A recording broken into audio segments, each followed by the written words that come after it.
Guys, welcome to my YouTube channel HR sir English classes. आज मैं आप लोगों को इंग्लिश नहीं बताऊंगा, बल्कि आज मैं आप लोगों को दिसंबर 2019 का पेपर 1 सीटेट प्रीवियस का क्वेश्चन बताऊंगा और उसका आंसर भी बताऊंगा, जो कि बहुत ही ज़्यादा इम्पोर्टेंट है हमारे दिसंबर में होने वाले एग्ज़ाम के लिए।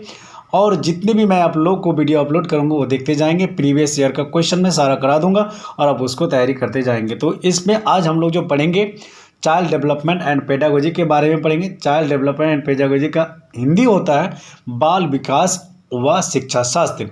सबसे पहली बात हम 30 क्वेश्चन को आज पढ़ेंगे, उसके बाद फिर हम लोग पढ़ेंगे आगे, फिर चाइल्ड डेवलपमेंट को पूरा कर लेंगे। उसके बाद हम लोग चलेंगे साइंस में और एनवायरनमेंट में, वातावरण में, ये सब बाद में पढ़ेंगे। तो सबसे पहली बात हम लोग बात करते हैं कि चाइल्ड पेडागोजी का क्वेश्चन कर लेते हैं। शुरू करते हैं। पहला हमारा क्वेश्चन है, भाषा अर्जन के विकास के लिए सर्वाधिक संवेदनशील अवधि कौन सी है?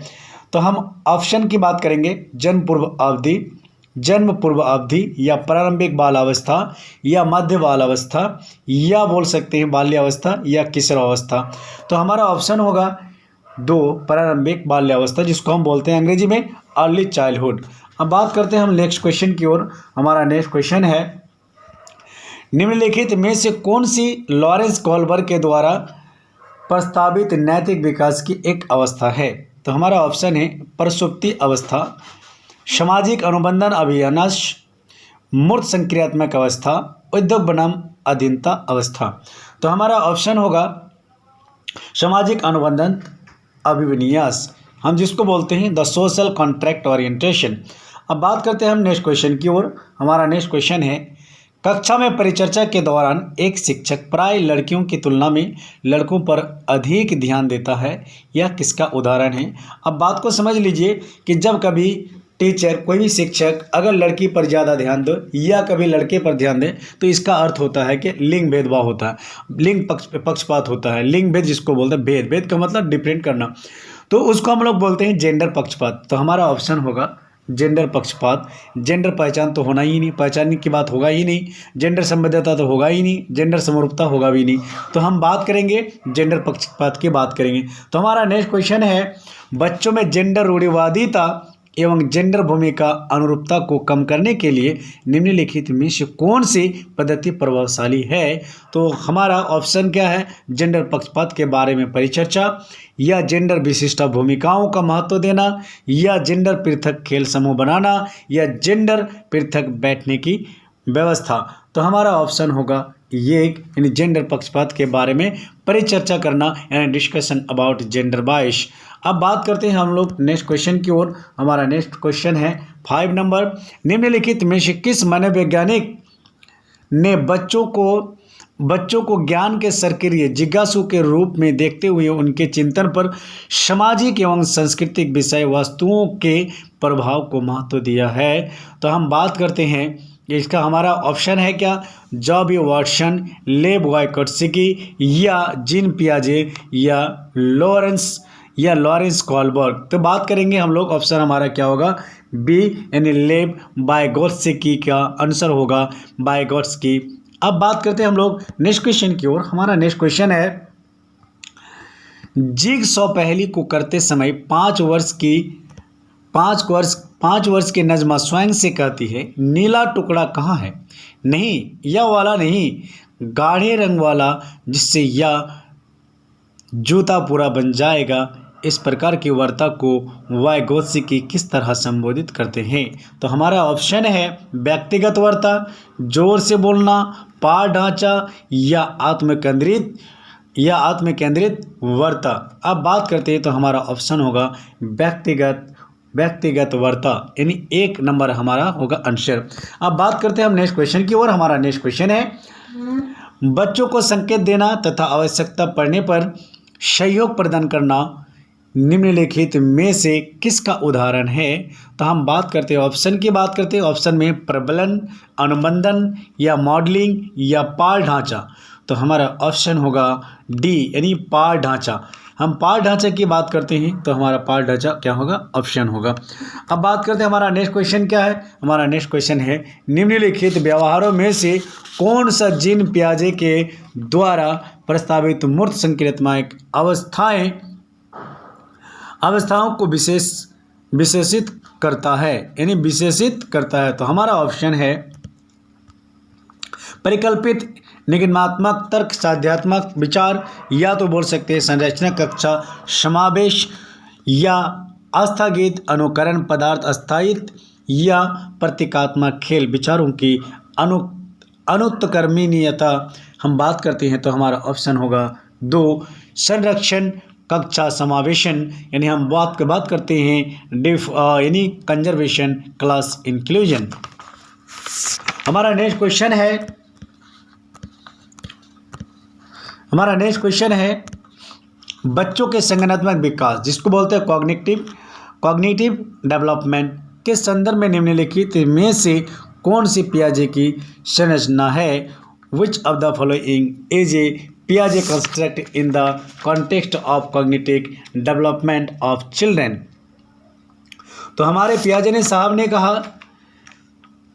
ने यही कहा कि बात को समझिए कि सबसे पहली बात हम स्कीमा की बात करते हैं। स्कीमा तो होगा या अवलोकन होगा या बात करते हैं।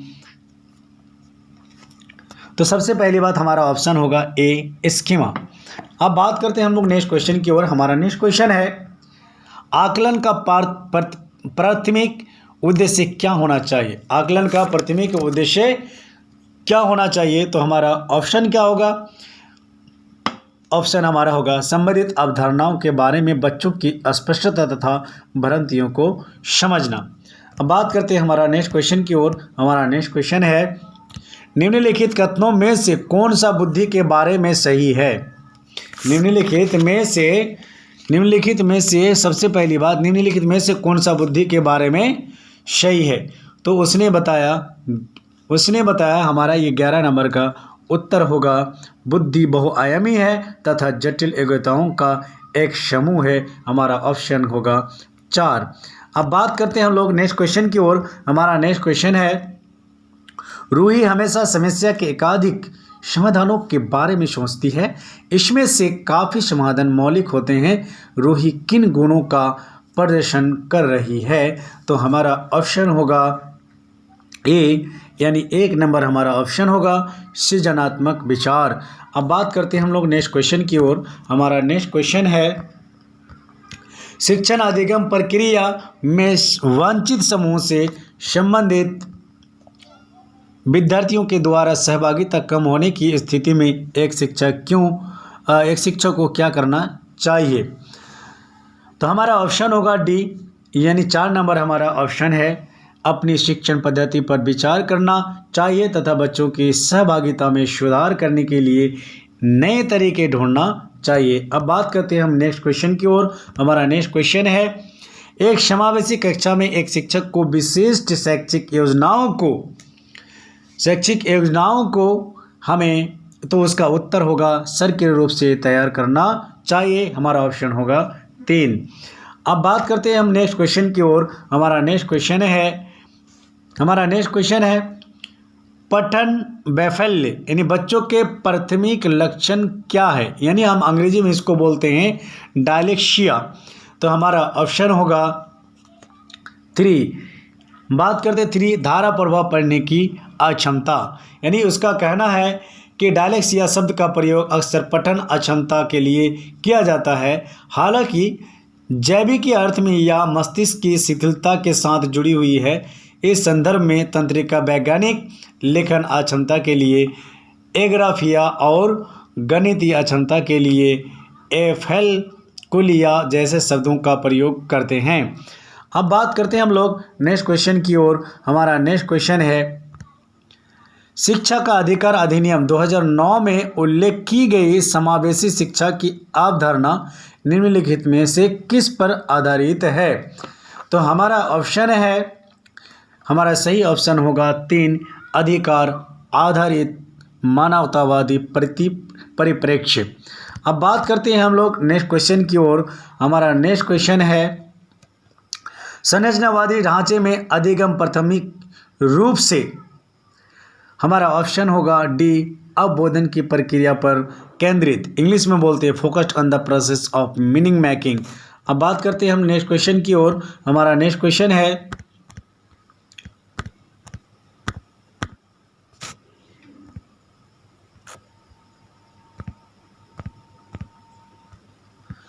अनेक घटनाओं के बारे में बच्चों के द्वारा बनाए गए सहजानुभूत सिद्धांतों के संदर्भ में एक शिक्षिका को क्या करना चाहिए। हम बात करते हैं तो हमारा ऑप्शन होगा डी, यानी प्रतिकूल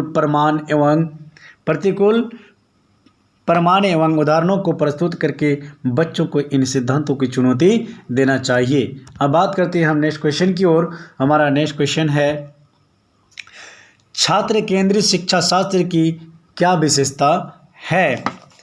तो हमारा ऑप्शन होगा बाल केंद्रित। सबसे पहली बात, बच्चों के अनुभवों को प्रमुखता देनी, यानी योग्यता के आधार पर विद्यार्थियों को नामांकित करना तथा वर्गीकरण करना, या केवल पाठ्य पुस्तकों पर निर्भर होना, बच्चों के अनुभवों को प्रमुखता देना। तो हमारा ऑप्शन होगा बी, यानी बच्चों के प्रमुखता को क्या कर देना, उसके अनुभवों को प्रमुखता देना। अब बात करते हैं हम नेक्स्ट क्वेश्चन की ओर। हमारा नेक्स्ट क्वेश्चन है, संवेग एवं संज्ञान एक दूसरे से क्या है। खाली जगह पर है तो हमारा ऑप्शन होगा सी, सन्निहित, हम जिसको बोलते हैं अंग्रेजी में यानी इंटर ओवन विथ। अब बात करते हैं हमारा नेक्स्ट क्वेश्चन की ओर। हमारा नेक्स्ट क्वेश्चन है,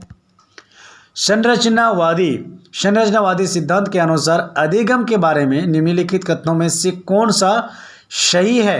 इस बात को हम लोग जानते हैं कि हमारा ऑप्शन होगा डी, अधिगम प्रक्रिया विनियोजन के द्वारा ज्ञान की संरचना की प्रक्रिया। अब बात करते हैं हम लोग नेक्स्ट क्वेश्चन की ओर। हमारा नेक्स्ट क्वेश्चन है,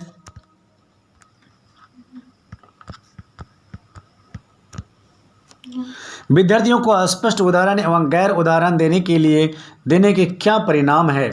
तो हमारा ऑप्शन होगा ये अवधारणात्मक परिवर्तनों को प्रोत्साहित करने के लिए यह एक प्रभावशाली तरीका है। अब बात करते हैं हमारा नेक्स्ट क्वेश्चन की ओर। हमारा नेक्स्ट क्वेश्चन है, बच्चों को अधिगम गतिविधियों में भागीदारी करने के लिए लगातार पुरस्कार देना व दंड का प्रयोग करने से क्या प्रभाव पड़ता है। तो हम बात करते हैं, हमारा ऑप्शन होगा डी, अधिगम में बच्चों की स्वाभाविक अभिरुचि तथा जिज्ञासा कम होती है। अब बात करते हैं हम लोग नेक्स्ट क्वेश्चन की ओर। हमारा नेक्स्ट क्वेश्चन है, निम्नलिखित में से कौन सी प्रथाएं सार्थक अधिगम को बढ़ावा देती है। तो हमारा ऑप्शन होगा बी, यानी कहने का मतलब है हमारा ऑप्शन होगा दो, यानी 2 और 3। इसका मतलब है सहयोगात्मक अधिगम पर्यावरण या सतत एवं समग्र मूल्यांकन। अब बात करते हैं हम लोग नेक्स्ट क्वेश्चन की ओर। हमारा नेक्स्ट क्वेश्चन है, शिक्षक बच्चों की जटिल अवधारणाओं की समझ को किस प्रकार सहज कर सकते हैं। तो हमारा ऑप्शन होगा डी, यानी 4 होगा ऑप्शन, अन्वेषण एवं परिचर्चा के लिए अवसर उपलब्ध करके। अब बात करते हैं हम लोग नेक्स्ट क्वेश्चन की ओर। हमारा नेक्स्ट क्वेश्चन है, एक प्राथमिक विद्यालय की अध्यापिका बच्चों को एक प्रभावशाली समस्या समाधानकर्ता बनने के लिए किस प्रकार से प्रोत्साहित कर सकती है। हमारा ऑप्शन होगा डी, यानी 4 ऑप्शन होगा, बच्चों को सहजानुभूत अनुमान लगाने के लिए प्रोत्साहित करके तथा उसी पर आधारित विचार मंथन करके। अब बात करते हैं हम लोग नेक्स्ट क्वेश्चन की ओर। हमारा नेक्स्ट क्वेश्चन है, निम्नलिखित अवधि में से किसमें शारीरिक वृद्धि एवं विकास तीव्र गति से घटित होता है। तो हम बात करते हैं ए नंबर, हमारा क्या होगा, ऑप्शन होगा एक, शैशवावस्था एवं प्रारंभिक बाल्यावस्था। अब बात करते हैं हम लोग नेक्स्ट क्वेश्चन की। हमारा नेक्स्ट क्वेश्चन है, निम्नलिखित में से कौन सा विकास का सिद्धांत नहीं है। निम्नलिखित में कौन से विकास का सिद्धांत नहीं है। तो हमारा ऑप्शन होगा डी, हमारा ऑप्शन होगा 4, विकास सार्वभौमिक है तथा सांस्कृतिक संदर्भ इससे प्रभावित नहीं करते हैं। अब बात करते हैं हमारा नेक्स्ट क्वेश्चन की ओर। हमारा नेक्स्ट क्वेश्चन है, व्यक्तित्व विभिन्नताओं का प्राथमिक कारण क्या है। तो हमारा ऑप्शन है डी, यानी आनुवंशिकता एवं पर्यावरण के बीच जटिल पारस्परिक क्रिया।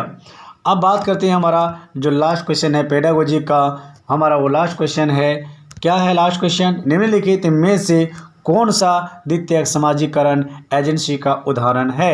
तो हमारा ऑप्शन नंबर है सी, यानी तीसरा नंबर है विद्यालय एवं media. Thanks for watching this video. Like, share and comment and subscribe.